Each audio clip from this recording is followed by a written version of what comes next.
Hi, I'm Scott with ClearTouch Interactive, and a lot of people ask us, what's the best way to clean the front of my ClearTouch panel?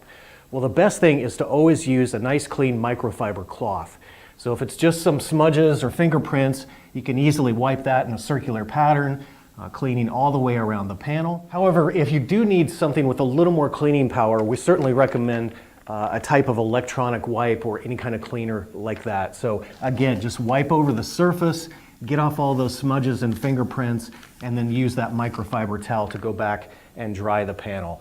Now, we do not recommend at this point that you use anything with an ammonia-based solvent in it or any alcohol-based products. You can use a window cleaner as long as it's a vinegar-based solution.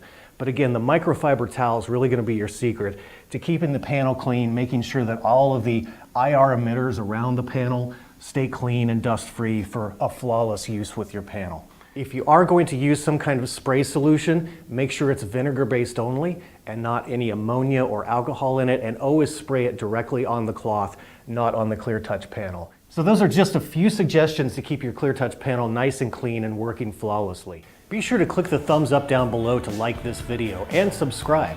You can also get more training information at ClearTouch Academy.